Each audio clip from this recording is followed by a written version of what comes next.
I tell this story today as if it happened yesterday. Some memories fade with time, but not these.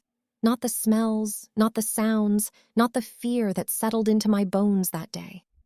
There are details that the mind refuses to forget, no matter how many years pass. 60 years have gone by, and yet when I close my eyes, I am 9 years old again, standing beside my mother in a crowded market, holding her hand so tightly that my fingers hurt. My name is Elena Markovich, and this is the story of the day my childhood ended. It was the spring of 1966 in Belgrade. Back then, the city looked different than it does today. Buildings were darker, the streets noisier, and markets were still the heart of everyday life. People trusted each other more easily. Mothers did not look over their shoulders every few seconds in fear that someone might take their child. My mother loved going to the market on Saturdays. She said the food tasted better when you bought it from people who had grown it themselves. We woke up early that morning. I remember the sunlight coming through the small kitchen window while she tied a white scarf over her dark hair.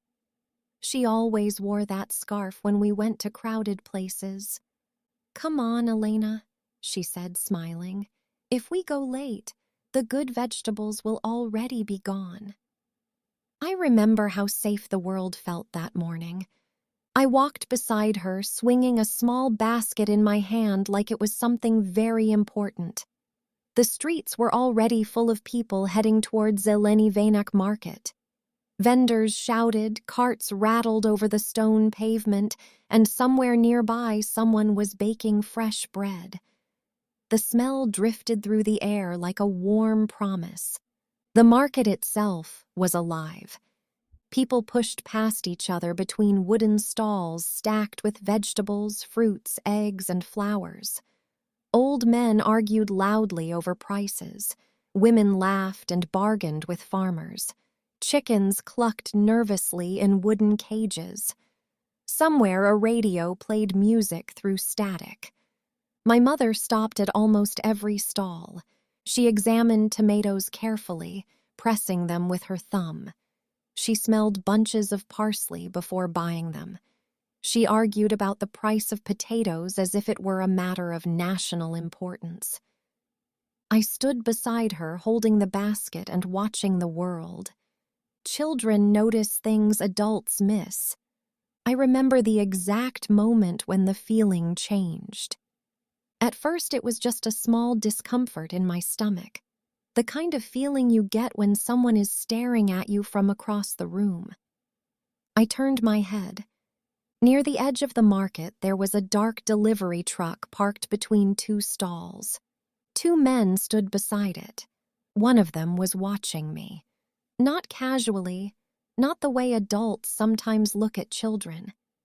He was studying me. When our eyes met, he smiled. Even now, 60 years later, that smile still visits me in my dreams. It was not friendly. It was not kind. It was the smile of someone who had already decided something terrible. I looked away quickly and grabbed my mother's hand tighter. She was busy arguing with a farmer about the price of potatoes. 3 dinars is too much, she said firmly. The farmer laughed and shook his head. Around us, the market continued moving, loud and chaotic. And then suddenly, a hand grabbed me from behind. At first, my mind refused to understand what was happening. I thought maybe someone had bumped into me in the crowd, but the grip tightened around my shoulders. Another hand covered my mouth. A rough cloth pressed against my face.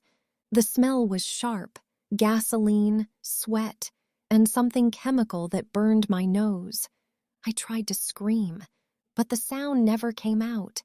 My legs kicked wildly. I tried to claw at the arm holding me. I could hear my heart pounding so loudly it felt like it might explode. For a brief second, I saw my mother turn around. She looked confused, then frightened. "Elena?" That was the last word I heard from her for many years. My feet left the ground. The crowd swallowed her voice. Someone opened the back doors of the truck. I was thrown inside. The doors slammed shut. Darkness swallowed everything, and just like that, I disappeared.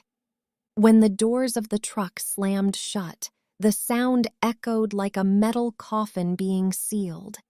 For a few seconds, I could not see anything. My eyes were still full of tears, my lungs burning from the cloth that had been pressed over my mouth. The truck started moving almost immediately. The floor beneath me vibrated as the engine roared to life. I tried to push myself up, but my head spun and my arms felt weak. The air inside the truck was thick and smelled of gasoline, dust, and old metal. Then I heard it. A quiet sound, someone crying. At first I thought it was me, that maybe the sound was coming from my own throat without me realizing. But when my eyes slowly adjusted to the darkness, I saw shapes moving around me. There were other children in the truck. 3 of them, 2 boys and a small girl. They were sitting close together near the side wall, their knees pulled to their chests, as if they were trying to disappear into themselves. One of the boys looked a little older than me, maybe 10. The other one was younger, maybe 7. The girl could not have been older than 6. All of them had the same look in their eyes. A look I would later learn very well. The look of children who already understood that something terrible had happened. I tried to speak, but my voice came out as a whisper. Where are we going?" The older boy looked at me quickly and shook his head. "Don't talk," he whispered. His voice was hoarse. "They hit you if you talk." The younger boy was crying quietly, his shoulders shaking. The small girl stared at the floor like she had forgotten how to blink. The truck hit a bump in the road, throwing us slightly against the metal wall. From the front of the vehicle, we could hear the voices of the men who had taken us. They were laughing. One of them turned slightly and looked back through a small metal grate that separated the driver's cabin from the cargo area. His eyes found me immediately. Well, he said. The new one woke up. The other man laughed. "She looks strong," he said. "Good, she'll bring money." I did not understand what he meant. At 9 years old, the idea that adults could steal children and use them for money did not exist in my world. The truck kept driving. Minutes turned into hours. The city noises slowly disappeared and were replaced by long stretches of silence, broken only by the sound of the engine and the occasional rumble of tires over rough roads. No one in the truck spoke anymore. Fear sat between us like another passenger. At some point, the small girl began crying louder. The sound was desperate and uncontrollable, the kind of crying that comes from deep panic. The truck suddenly stopped. The engine died. For a moment, everything was silent. Then the doors flew open. Daylight flooded inside. The man who had smiled at me in the market grabbed the little girl by the arm and dragged her toward him. She screamed. The sound was high and sharp. Without saying a word, the man slapped her across the face. The sound of it cracked through the air like a gunshot. The girl stopped crying instantly. Her eyes went wide with shock. The man leaned close to her face. "Listen carefully," he said slowly. "If you scream again, you don't eat." He threw her back inside the truck and slammed the doors shut again. The engine started. We continued moving. No one cried after that. The older boy slowly moved closer to me. His voice was barely audible. "My name is Milan," he whispered. I nodded, my throat too tight to speak. He looked at me for a moment before asking quietly, "Did they take you from a market?" I nodded again. He closed his eyes for a second. That's where they take most of us." His words made my stomach twist. "Where are we going?" I asked. He hesitated before answering. "I don't know exactly," he said, "but it's far." "How long have you been here?" He stared at the metal floor. 3 days. The truck continued driving for what felt like forever. Sometimes it stopped briefly. Sometimes the men shouted at each other outside before climbing back in. The air inside grew colder as evening came. The younger boy finally fell asleep leaning against the wall. The small girl sat silently with dried tears on her cheeks. I tried to think about my mother. I imagined her searching through the market, calling my name. Maybe the police were already looking for me. Maybe someone had seen the men. Maybe the truck would stop soon and someone would rescue us. Children believe in rescue, even when there is no reason to. At some point, the truck slowed again. We heard unfamiliar voices outside speaking in another language. The doors opened briefly and one of the men jumped down to talk with someone we could not see. Money changed hands. The doors closed again. Later in life, I would understand what that moment meant. We had just crossed a border, and we had been sold. Night fell completely. The inside of the truck became freezing cold. We huddled together for warmth without even discussing it. Fear had already turned us into something like a small pack of animals trying to survive the dark. Hours later, the truck finally stopped for a long time. The engine died. Footsteps approached. The doors opened. Cold night air rushed inside. The man pointed at us. "Out," he said. One by one, we climbed down from the truck. For the first time since I had been taken, I looked around at where we were. Tall, gray buildings surrounded us. Broken windows. Dark streets. In the distance, factory chimneys released slow clouds of smoke into the night sky. I did not know it then, but I had just arrived in a city called Sofia, and the place where they were taking us would become my prison for the next 7 years. They pushed us forward down a narrow street that smelled of smoke, damp concrete, and old garbage. The city around us felt strange and unfamiliar. I remember looking at the buildings, trying desperately to recognize something. A sign, a word, anything that could tell me where I was.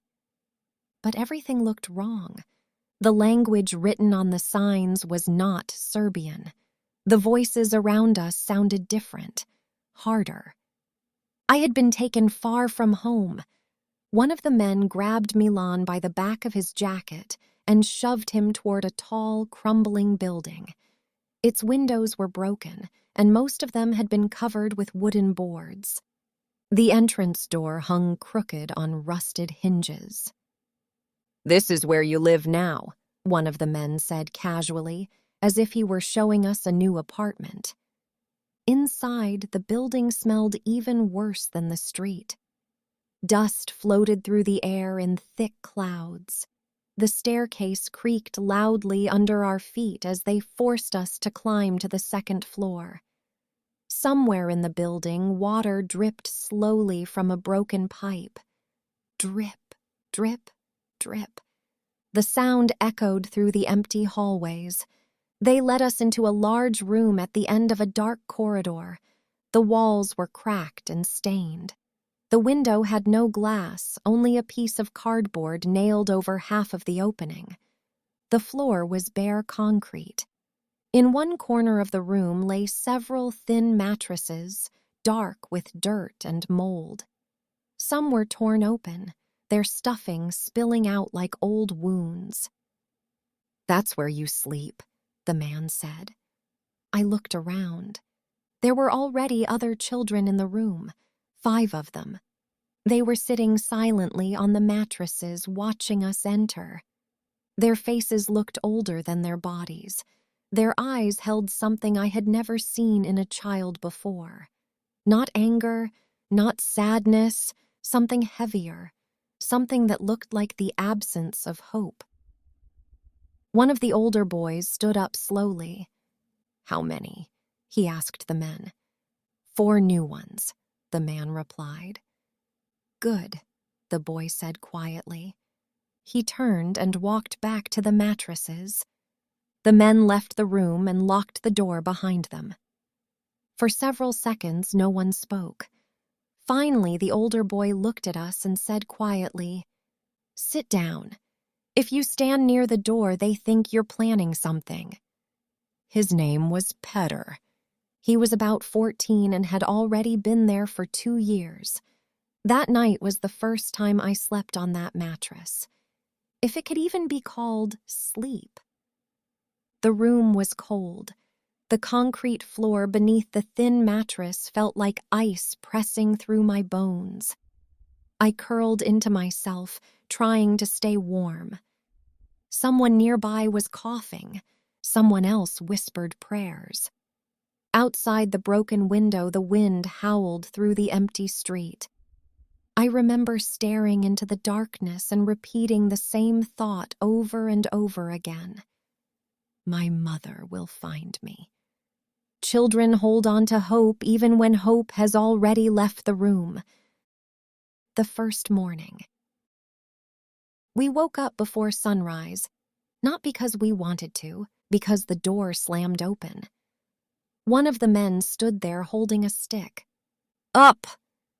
No one moved slowly. Every child in the room stood immediately, even the smallest girl. We were lined up in the hallway like soldiers.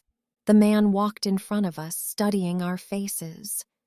"You work today," he said. "If you bring money, you eat." He pointed to the youngest children. "You cry. People give more when you cry."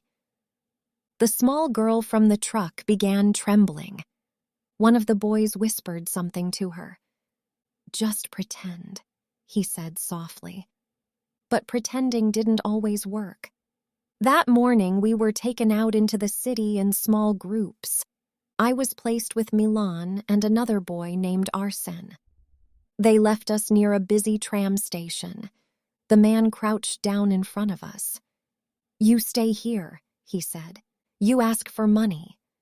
If you try to run," he smiled, "we find you." Then he walked away. For several minutes, none of us moved. People passed by in a hurry, workers heading to factories, women carrying bags, students with books. We looked like 3 small statues standing near the tram tracks. Finally, Milan whispered, "You have to hold your hand out." My hands were shaking, but I did it. At first, people ignored us. Then an old woman dropped a small coin into my palm. That coin was the beginning of 7 years of begging. Nights. When evening came, the men returned. They counted every coin.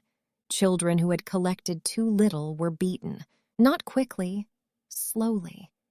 So the rest of us would watch. The first time it happened, the boy they beat was named Luca. He had collected only 3 coins. The man struck him with a belt again and again, while the rest of us stood against the wall. No one cried. Crying made it worse. After the beating, we were given food, a bowl of thin soup and a piece of bread, once a day. That was all. The room became silent as children ate quickly, afraid someone might take their portion. Hunger became a permanent companion. The garbage. Night did not mean rest. After eating, we were often taken behind restaurants and markets. "Search," the men said. "Maybe you find something valuable." We dug through garbage piles with our bare hands. Rotten food, broken bottles, greasy paper. Sometimes we found scraps of bread. Sometimes pieces of fruit that were only half spoiled. Those nights smelled worse than anything I had ever known. But hunger makes dignity disappear. We ate what we found. The first escape attempt. Children talk, even in places where hope is dangerous. After several months, Milan whispered a plan to a few of us. "There's a back door in the hallway," he said. "One guard sleeps at night. If we run together, we might make it." 5 of us agreed. I remember how my heart pounded the entire evening. Freedom felt so close I could almost taste it. That night the guard drank too much. He fell asleep in a chair. Slowly we opened the back door. Cold air rushed in. We ran, barefoot, down dark streets. For a few minutes I believed we had done it. But men like them know the city better than children do. They caught us 3 blocks away. The punishment lasted an entire night. After that, some children stopped dreaming about escape, but not me. Even after months turned into years, a small part of me kept believing that someday I would run far enough that they would never find me again.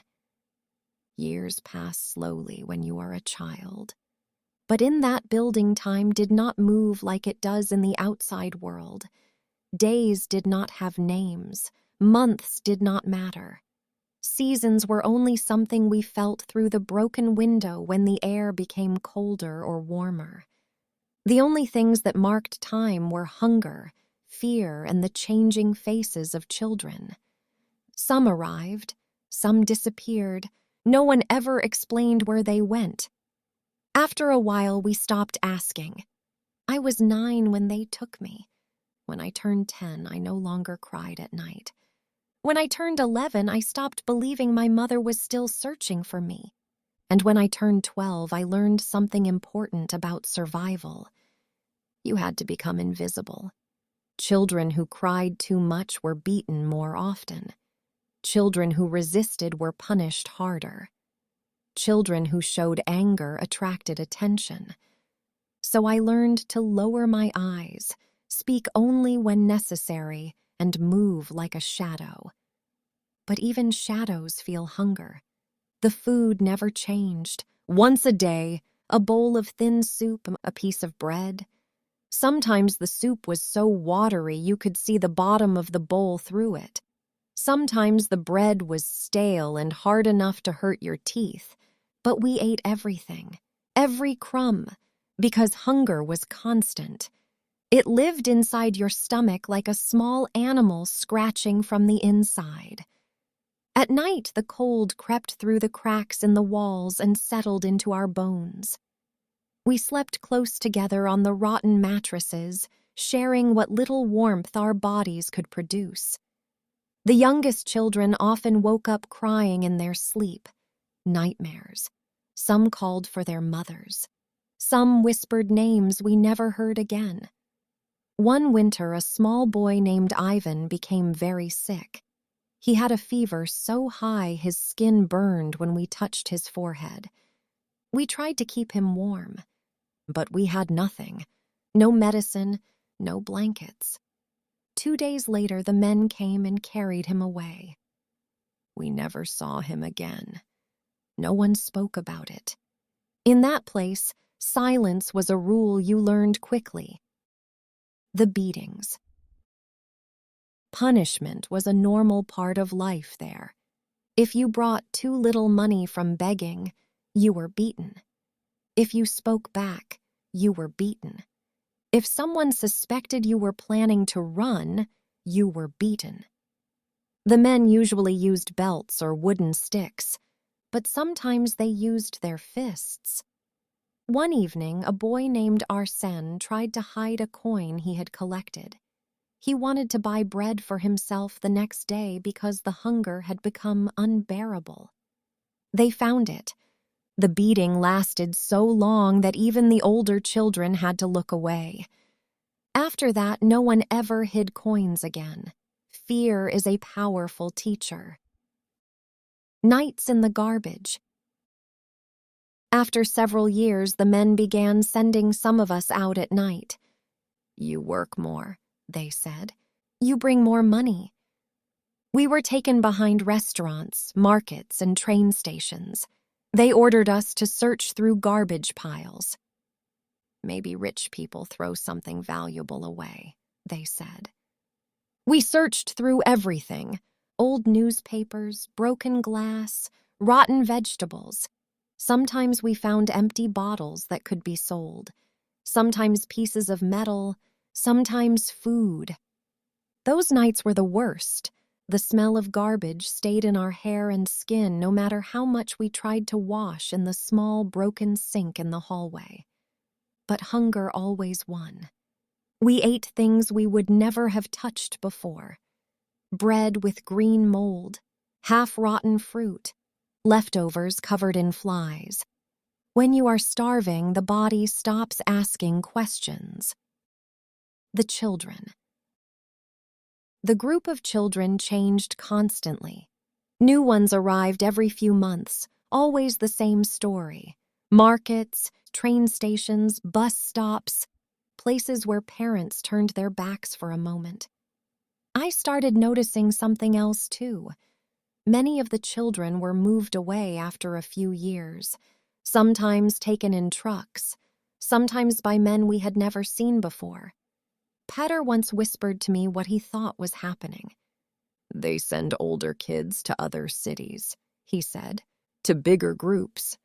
"Why?" "Because people give more money to small children." That night I understood something terrifying. The younger you were, the more valuable you were to them. And eventually, you became less useful. Hope. By the time I was 15, I had been there almost 6 years. My body had changed. I was no longer the small child they had stolen from the market. And something inside me had changed too.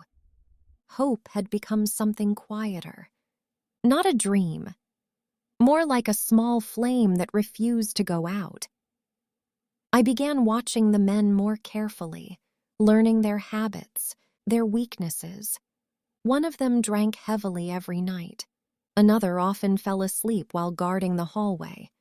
I waited, for months, watching, learning, and then one night the opportunity came. The night of the escape. It was late autumn. The wind howled outside the building, rattling the loose boards over the windows. The men had been drinking for hours in the room downstairs. We could hear their voices rising and falling in angry arguments. Then silence. Petar slowly moved toward the door and pressed his ear against it. "They're asleep," he whispered.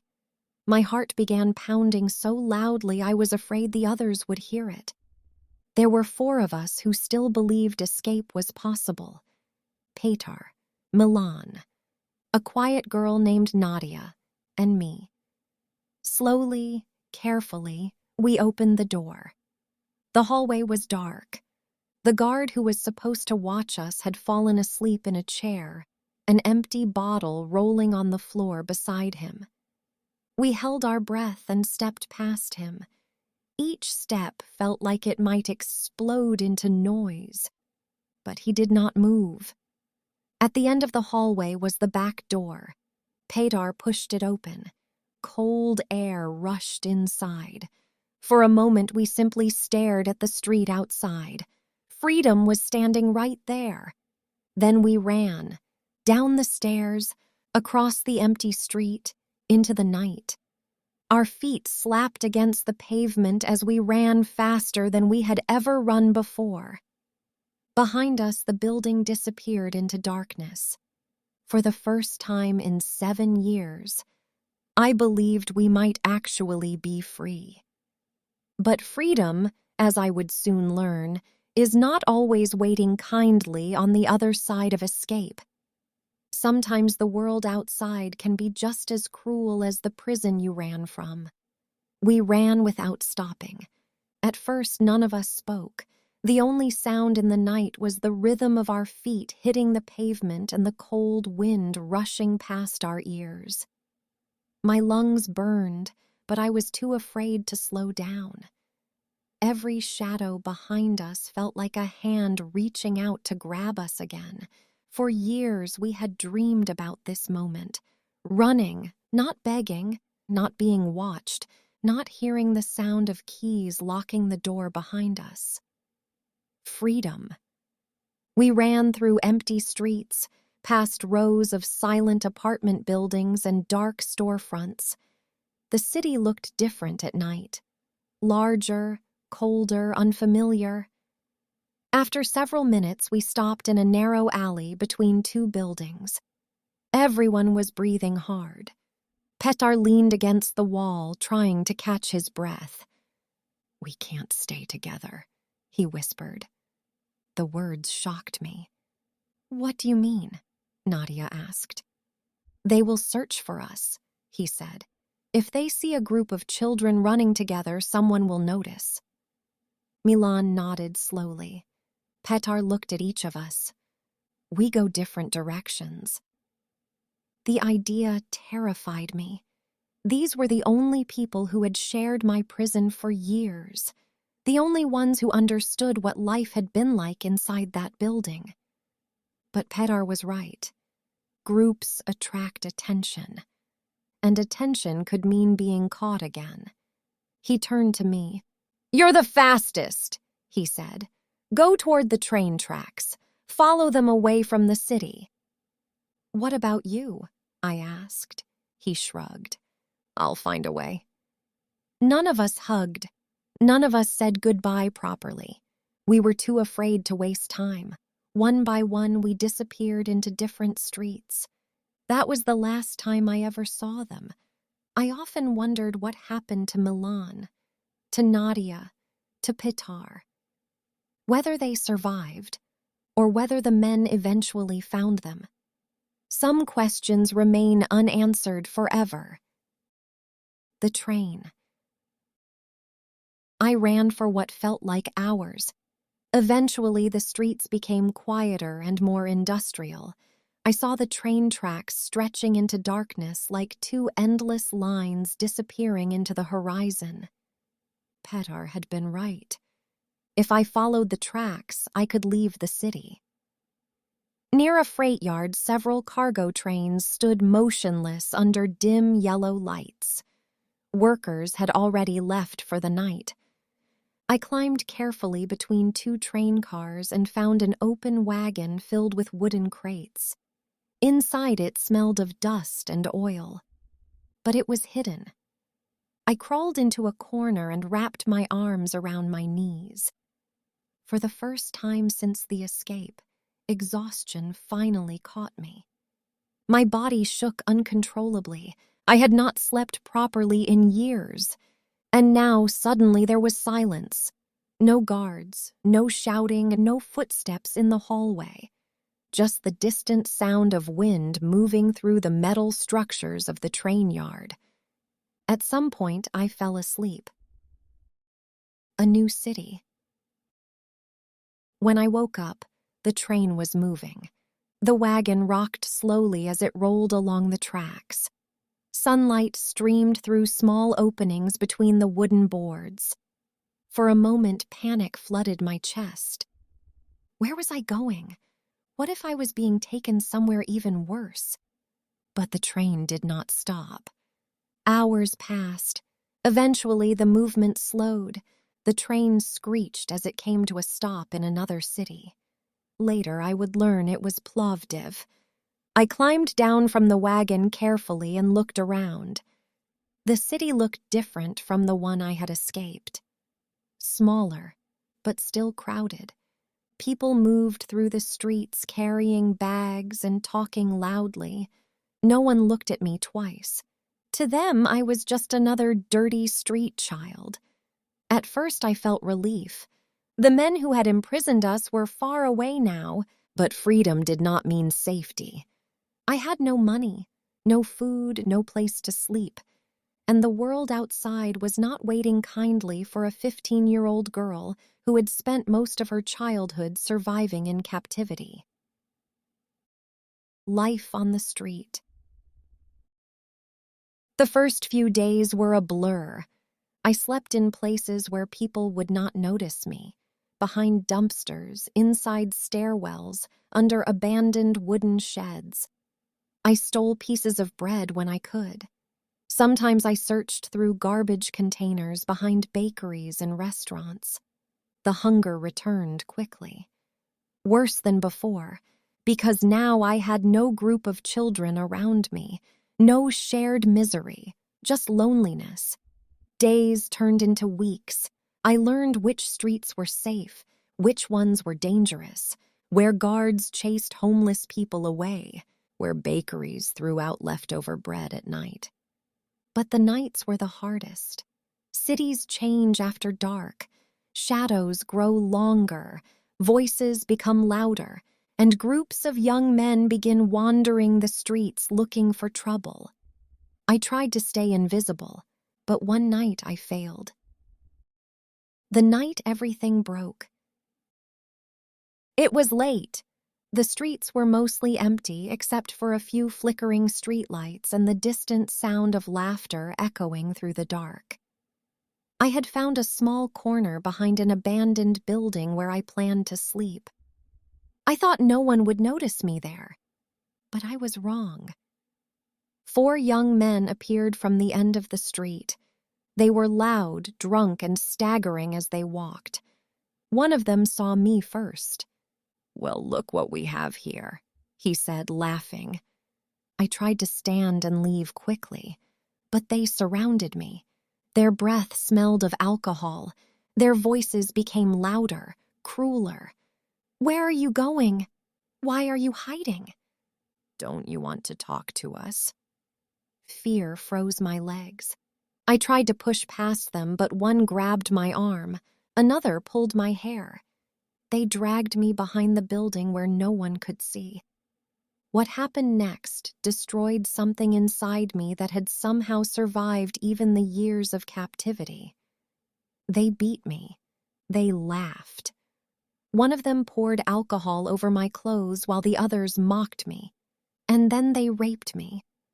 I remember staring at the sky while it happened. The stars looked cold and distant. I remember thinking something strange in that moment. I escaped hell, only to find something worse. At some point, the pain became too much. The world turned black, and I lost consciousness. When I woke up, the world felt distant. For a long time, I did not move. My body lay on the cold ground behind the building where the men had left me. The sky above me had turned pale gray, the first weak light of morning spreading slowly between the rooftops. Every part of my body hurt. Not the kind of pain you feel after falling or hitting something. This was deeper, a heavy, burning pain that lived inside my muscles and bones. For a moment, I did not understand where I was. Then the memories came back. The laughter, the alcohol, their voices, the feeling of being held down. My stomach twisted violently and I turned my head to the side, trying to breathe. The street was quiet. Cars passed in the distance. Somewhere a dog barked. People were beginning their morning routines, unaware that a broken girl lay only a few meters away behind a crumbling wall. I tried to sit up. The movement sent a wave of dizziness through my head, and I collapsed back onto the ground. My hands were shaking uncontrollably, my clothes were torn, my skin burned where they had hit me. For several minutes, I simply lay there staring at the sky. The strange thing about trauma is that sometimes the mind stops reacting. Instead of screaming or crying, everything becomes quiet inside. Empty. I no longer felt fear, only exhaustion. Eventually, I forced myself to stand. My legs trembled so badly I had to lean against the wall to keep from falling. I looked around the alley slowly. Everything felt unreal, like I was watching someone else's life. Near a pile of garbage, I noticed something metallic reflecting the morning light. A pair of rusty scissors. I walked toward them slowly. I don't know exactly why I picked them up. Maybe because I hated the person I saw reflected in the dirty glass of a nearby window. Maybe because I wanted to erase the girl those men had seen.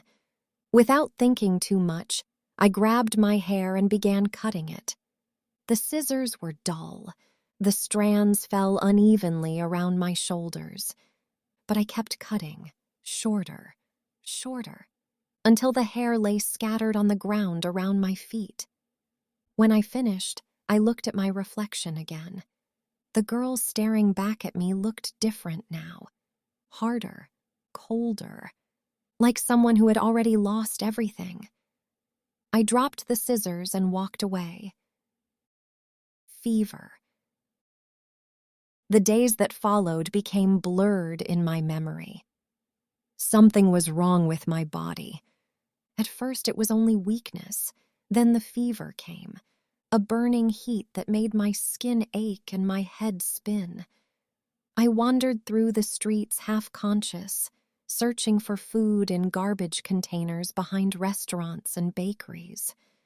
Sometimes I found small pieces of bread, sometimes rotten fruit, sometimes nothing at all. The fever made everything confusing. Streets looked unfamiliar even when I had walked them before. Voices sounded distant, as if they were coming through water.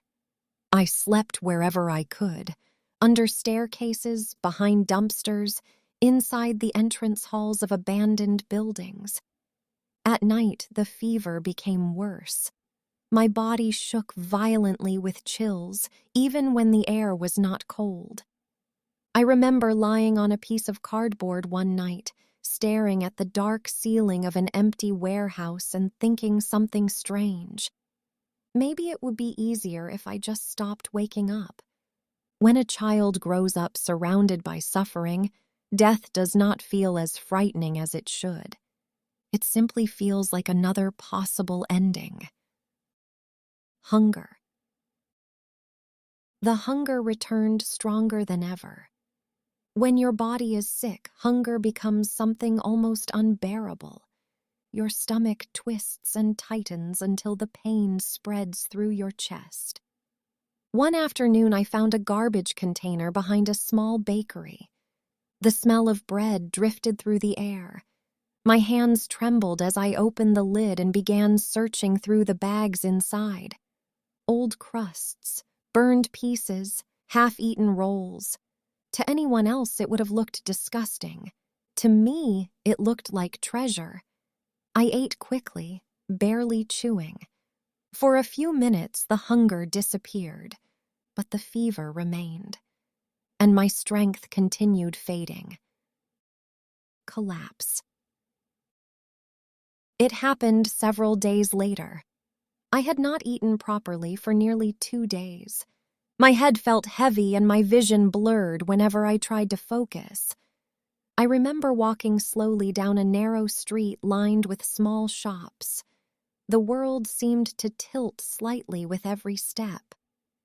Near the end of the street stood another large garbage container behind a restaurant. Food. That was the only thought in my mind. I walked toward it, holding the wall beside me for support. When I reached the container, I tried to lift the lid. My arms would not cooperate. The strength simply wasn't there. My vision darkened. The ground seemed to move beneath my feet. The last thing I remember is the smell of garbage and grease filling the air as my body collapsed beside the container. Then everything disappeared. The woman. Later, I was told what happened next. A woman who worked in a nearby shop came outside to throw away trash. She noticed my body lying on the ground beside the container. At first, she thought I was dead. When she moved closer, she saw that I was still breathing. Barely. She called for help. Someone else called an ambulance. Within minutes, the sound of sirens filled the street. That was the moment my life changed again. Because instead of dying alone in that alley, I woke up in a hospital bed. The hospital. When consciousness returned, the first thing I saw was a bright white ceiling. The smell of disinfectant filled the room. For a few seconds, I didn't understand where I was. Then a voice spoke softly beside me. "You're safe now." A nurse stood near the bed, watching me carefully. My body felt heavy and weak. There were bandages on my arms. A thin blanket covered my legs. "You were very sick," she said gently, "but you're going to be all right." The word safe sounded strange, almost unfamiliar. But there was still one problem. No one knew who I was. I had no documents, no address, no family name anyone could confirm. To the hospital staff, I was simply an unidentified girl found unconscious beside a garbage container. But the doctors and the police did something unexpected. Instead of ignoring me, they began trying to find out where I had come from. And that investigation would soon lead them to a truth that would shock everyone involved. Because somewhere, in another country, there was a man who had spent years believing his daughter was gone forever. And soon he would receive a phone call telling him something almost impossible. His daughter had been found alive. When I woke again the next morning, the room felt quieter. Sunlight slipped through the tall hospital window, spreading across the white walls and the metal frame of the bed. For a moment, I simply watched the light move slowly across the floor. It had been many years since I had woken up somewhere that felt clean. No smell of mold, no cold concrete, no shouting voices outside the door. Only silence. The nurse who had spoken to me the day before returned with a glass of water. She helped me sit up slowly, supporting my back with pillows. "You are stronger today," she said gently. Her voice was calm, patient. I nodded weakly. My throat felt dry, and when I tried to speak, my voice sounded strange, almost like someone else's. "Where am I?" "In a hospital in Plovdiv," she replied. The name meant nothing to me. I looked around the room again. Everything was so bright, so quiet, so different from the life I had known for so many years. The nurse studied my face carefully. "Do you remember your name?" For a moment, my mind went blank. Years of fear and survival had pushed so many memories away. But then slowly, something returned. A kitchen window, sunlight. My mother tying a white scarf around her hair. "My name," I whispered. "My name is Elena." The nurse smiled softly. "That's good. Elena." She wrote something down on a clipboard. "And your family name?" That question was harder. The years inside the building had erased so much. But then another memory surfaced. My father sitting at the table reading a newspaper. My mother calling him from the kitchen. "Markovich, come help me carry this." I closed my eyes. "Markovich," I said quietly. "Elena Markovich." The nurse wrote it down. But that was only the beginning, because names alone do not solve mysteries. The investigation. Later that day, 2 police officers came to the hospital. They spoke slowly and carefully, asking gentle questions so they would not frighten me. One of them was a tall man with gray hair and tired eyes. The other was younger, holding a notebook. "Do you remember where you were born?" the older officer asked. I shook my head. I think another city. Do you remember your parents? My mother, I said slowly. She took me to a market. The officers exchanged a glance. What happened there? I closed my eyes again. The truck, the hand over my mouth, and the darkness. They took me, I whispered. The room became silent. The officers wrote down every word. Piece by piece, they began building the story. They contacted police departments in nearby regions, then in other countries. They searched through old missing persons reports from previous years. Days passed. Doctors continued treating my fever and malnutrition while the investigation continued quietly in the background. Then one afternoon, the older officer returned to the hospital with a different expression on his face. Something had changed. He sat beside my bed. Elena, he said gently, we may have found your family. My heart began beating faster. What do you mean? There was a report many years ago. A 9-year-old girl disappeared from a market in Belgrade. My breath caught in my throat. The name matches yours. For a moment, the room felt like it was spinning. Belgrade, the market, my mother. The officer continued speaking. We contacted the authorities there. They are trying to find your father. The word father felt distant, almost unfamiliar, but somewhere deep inside me, hope stirred again. After so many years, could it really be possible? The truth about my mother. The news came 2 days later. The officer returned again, this time accompanied by a doctor. His expression told me the answer before he even spoke. Elena, he said quietly, we have located your father. Relief flooded through me, but then he hesitated.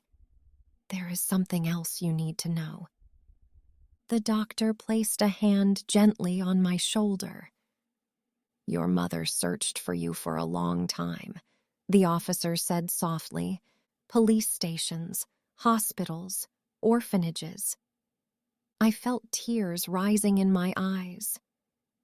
She never stopped believing you might still be alive.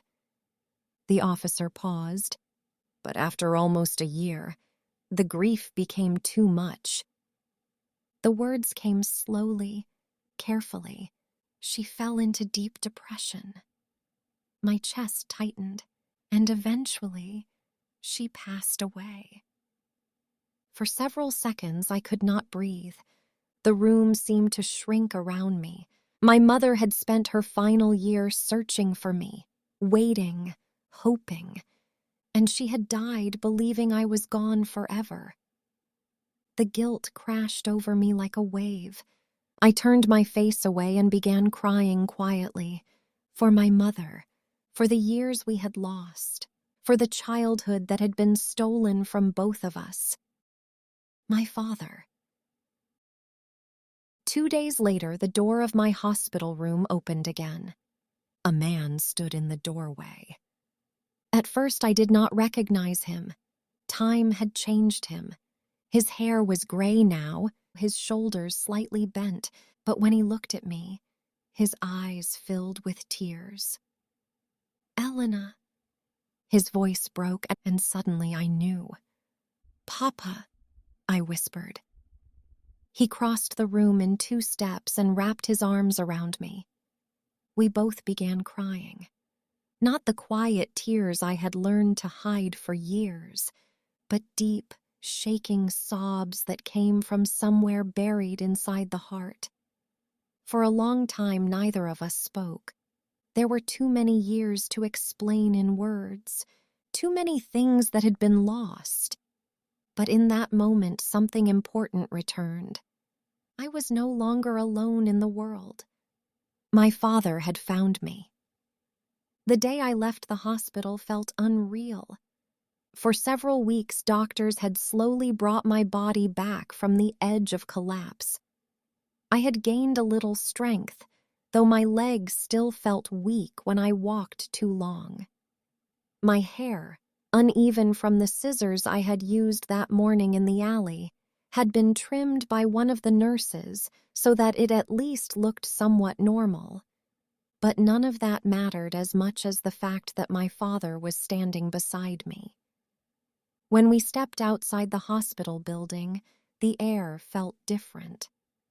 For years I had lived in places that smelled of dust, garbage, and fear. Now the wind carried the scent of trees and distant rain.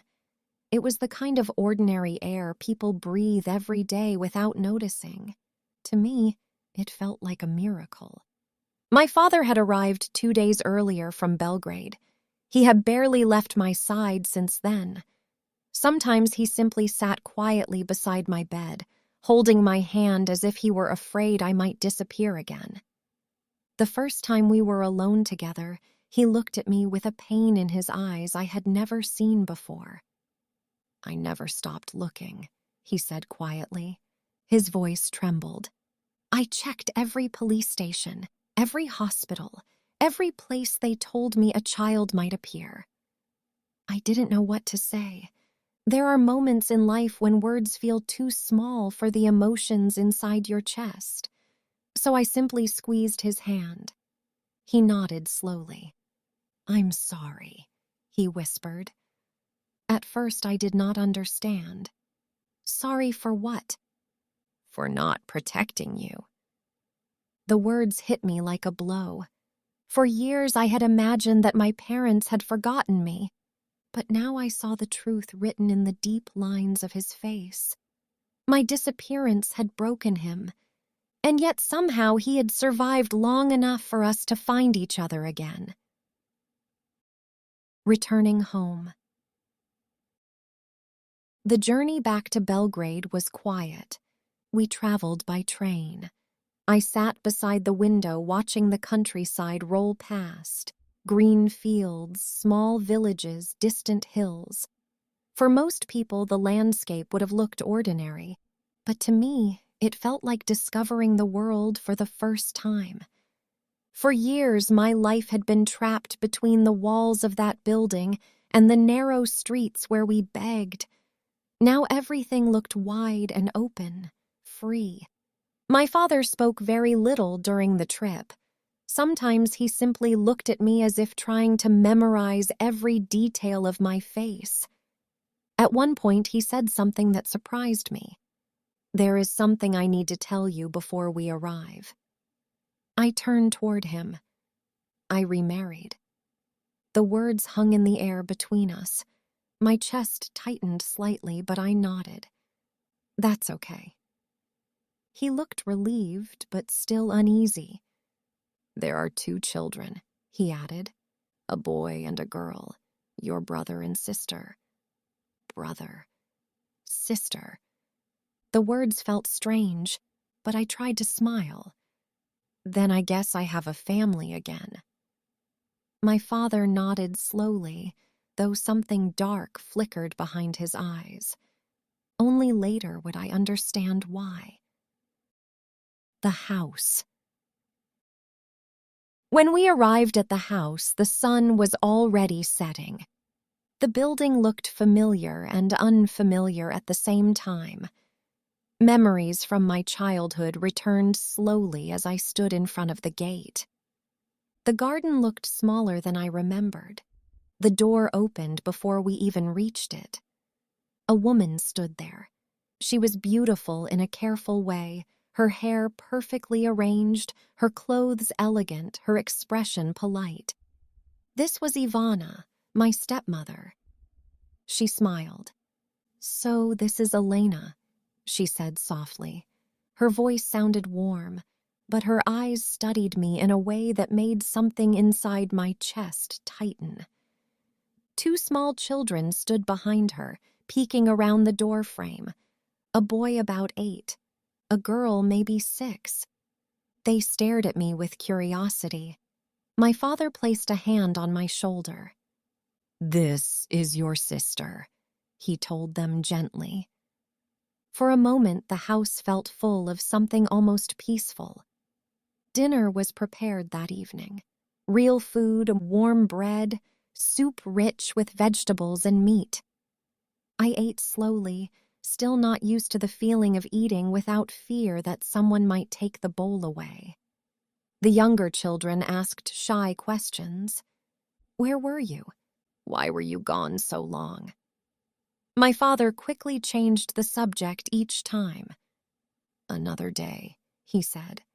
"Not tonight." And I was grateful, because I was not ready to tell that story yet. My father's darkness. At first, everything seemed calm, but it did not take long to notice the shadows inside the house. Late at night, I sometimes heard the sound of a bottle being opened in the kitchen. My father drinking. At first, it was only one glass, then two, then more. One evening, I found him sitting alone at the table long after everyone else had gone to bed. An empty bottle stood beside him. He looked up slowly when he saw me. "Elena," he said softly, "you should be sleeping." I walked into the kitchen and sat across from him. For a moment, neither of us spoke. Finally, he sighed. "I thought you were dead." His voice was heavy with years of grief. "They told me the chances of finding you after so long were almost zero." He rubbed his face with both hands. "I tried to keep living for the children, for the family." But the pain had stayed inside him all those years, growing heavier, and alcohol had become the only thing that dulled it. My stepmother. Ivana, my stepmother, continued behaving politely in front of everyone. But something about her presence made me uneasy. She watched me constantly, not openly but carefully, like someone studying a problem. At first, I thought I was imagining it. After all, I was the stranger entering her home, but small things began happening. Conversations would suddenly stop when I entered a room. My father and Ivana sometimes argued quietly late at night. I could hear fragments of their voices through the walls. "You didn't tell me she might come back," Ivana once whispered sharply. "How could I know?" my father replied. "She was gone for years." Their voices lowered after that, but something had changed, and I could feel it. Something dark was beginning to grow inside the house, something that would soon reveal itself in a way none of us expected. When I look back now, after so many years, I realize that danger rarely announces itself loudly. Most of the time, it begins quietly, like a shadow moving slowly across a room. At first, it was only a feeling, a small discomfort in my chest whenever Ivana, my stepmother, looked at me. Her smile was always perfect in front of my father and the children, but when she thought no one was watching, something colder appeared in her eyes. Not anger, something sharper. Calculation. I tried to ignore it. After everything I had survived, I told myself I was imagining things. Maybe she simply didn't know how to accept a girl who had returned from nowhere and suddenly changed the balance of her family. But the tension in the house slowly grew. My father had begun speaking about documents, about property, about inheritance, about making sure that all three of his children would be protected in the future. I remember the exact evening he mentioned it at dinner.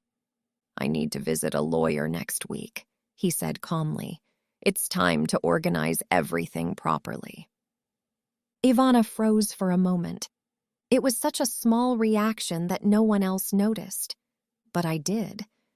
Her fork stopped halfway to her mouth. Then she forced a smile. "Of course," she said lightly. "That is a good idea." But something in her voice sounded strained. That night I could not sleep. Years of surviving in dangerous places had taught me something important. Your instincts are often the only warning you receive. And my instincts told me something was wrong. The kitchen. 2 nights later, I woke up thirsty. The house was silent. The clock in the hallway showed a little after midnight. I walked quietly toward the kitchen, careful not to wake the others. As I approached the doorway, I saw the light was already on. Ivana stood at the kitchen counter. She had not noticed me yet. At first, nothing seemed unusual. She was preparing tea, something my father often drank before going to sleep. But then she did something strange. She opened a small drawer and took out a tiny glass bottle, the kind used for medicine. She looked toward the hallway, making sure no one was there. My heart began beating faster. Slowly, carefully, she removed the cap from the bottle. Then she poured a few drops into the teacup. The liquid disappeared instantly into the tea. My stomach tightened. Something about the way she moved, the secrecy, the tension in her shoulders, told me immediately that this was not medicine. This was something else, something dangerous. I stepped forward before I even had time to think. "What are you doing?" The words left my mouth suddenly. Ivana turned so quickly the teacup almost fell from her hand. For a moment, her face was completely pale. Then she forced a smile. "Elena," she said calmly, "you scared me." I walked closer. "What did you put in the tea?" Her expression hardened. "Medicine," she said, "for your father's stomach." But something in her voice had changed, and I knew she was lying. The bottle. That night, I did not confront her further. Instead, I waited. Years of surviving in captivity had taught me patience. When Ivana finally left the kitchen, I quietly returned a few minutes later. The small bottle was still in the drawer. I took it. The liquid inside smelled bitter. Chemical. Not like any medicine I had ever known. The next morning, I woke before everyone else and went directly to my father. He was sitting in the garden drinking coffee. "Papa," I said quietly. He looked up and smiled. "Good morning." But when he saw the seriousness in my face, his smile faded. "What's wrong?" I placed the bottle on the table. "I think Ivana tried to poison you." For a moment, he simply stared at me. The words sounded impossible. "Elena." But I told him everything.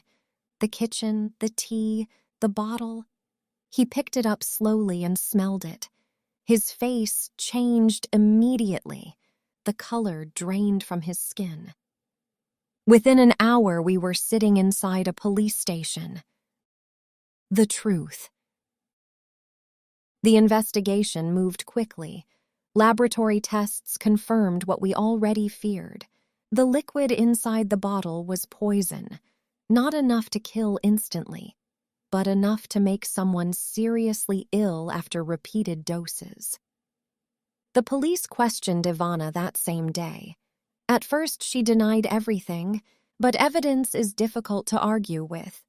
Eventually, the truth came out. Her plan had been simple. If my father became sick or died, the property and money would eventually fall under her control. My return had destroyed that plan. I had become a problem, and she had decided to remove the obstacle. The arrest. When the police took her away, the house felt strangely quiet. My younger brother and sister cried, confused by what was happening. My father stood in the hallway for a long time after the police car left. He looked older than I had ever seen him. "I should have seen it," he said quietly. You saved my life. I shook my head. I just noticed something wrong. But the truth was deeper. Years of surviving among dangerous people had sharpened my instincts, and for the first time in my life, that painful past had protected someone I loved. The change. Something changed in my father after that day. He stopped drinking, completely. At first it was difficult. The habit had lived inside him for years, but he kept repeating the same words. I have 3 children who need me. Slowly, the house began feeling different, calmer, warmer. The wounds of the past did not disappear. Wounds like that never truly vanish, but life began to grow again around them. My younger brother and sister accepted me fully as their sister. My father worked hard again, rebuilding the business he had neglected during his years of grief, and I began learning something I had almost forgotten: how to live today. I am 60 years old now. I have children, grandchildren, a life that sometimes still feels unbelievable when I look back at where it began. The scars remain, some on my body, many more inside my memories. But I learned something important through all those years. Evil exists in the world. Cruelty exists. There are people who steal childhoods and break lives without hesitation. But there is something stronger: survival. And sometimes, if fate is merciful, even after the darkest roads, a person can still find their way back home.